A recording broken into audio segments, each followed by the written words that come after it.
Hey everyone, my name is Riley Farr, and this is my second video for the Project Creative. So I'll jump right into it. So the first thing we are asked is what we learned about the definition of creativity that we hadn't known previously. So one definition that was given in the second half of this module is that creativity is basically solving problems in an original way. And I thought this was interesting because I really liked how it was worded. I liked how they used the word original and not new. Because when you're being creative, not everything has to be new, and it certainly doesn't have to be entirely new. And I think very few things are entirely new. But a lot of creative things can be original. And that's because that's what creativity is you're taking ideas, even if it's just a small part from many different places, and combining it into something that you can call original. So I like that definition of creativity. The myth that I thought was interesting in this second half of the module, it actually came from the short video that our professor uploaded. I know there's some myths in the podcast. I watched that, and I believe in chapters 3 and 4 in our textbook, Creativity Rising. But the video our professor, Dr. Diazio, goes over talks about how kind of historically creativity has had to follow these like unwritten rules, or at least the perception of creativity has had to stay within these unwritten rules. And that sounds kind of confusing, but the example Dr. Diazio gave was that when we think of actors, we think of them as being pretty creative individuals, but he compares it to a person who performs as a clown for children's parties. They don't necessarily get the same praise of creativity as actors do, even though their roles are very similar, and in many cases the clown actually has to be more creative because they don't have a big group of people helping them with the project. You can make the argument that there's a skill level difference, and that's why one's an actor and one's a clown, but that doesn't necessarily mean one is less creative than the other. And yeah, I thought that was pretty interesting.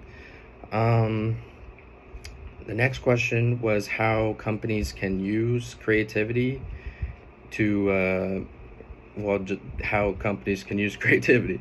So the example I'm going to give comes from both a consumer and a seller standpoint. So I sell on eBay. I have an eBay store, and I'll talk about this a little later because it's my example for my creative process. But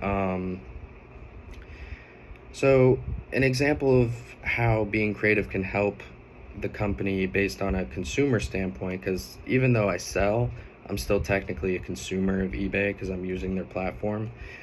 But being creative has helped me in many ways when running my eBay store, because I have to be creative in terms of how I take pictures for things, how I upload them, the keywords I use, how to deal with customers, and how to ship products, figuring out how to do that for the cheapest.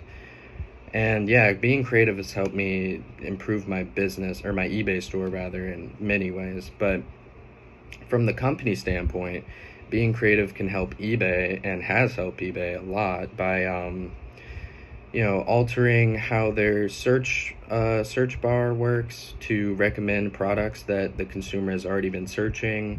Or recently they've been running ads to draw in new consumers. They like give you like a $10 coupon if you refer a friend. So being creative in their marketing strategies has helped eBay a lot. The next thing we are supposed to talk about is 2 ways of creative learning or creative thinking that we learned. And these 2 I learned from chapter 6 in our textbook, and they are divergent thinking and convergent thinking.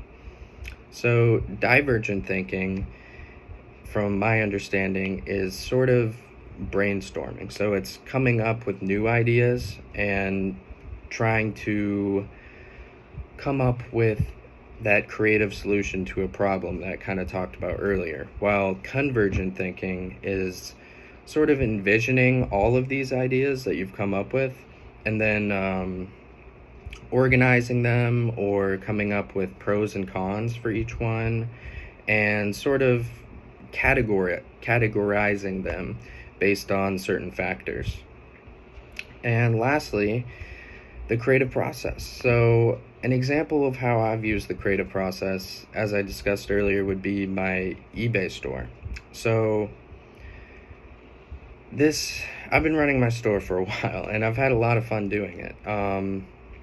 The items I sell on my store are mostly Pokemon trading cards, and they're mostly single cards. And for the last 2.5 years, I would say, this market has been on flames. I've sold over 700 cards in the last 2 years. And for the longest time, I would post them and they would sell within 3 days at the most, 24 hours or 48 hours in most cases.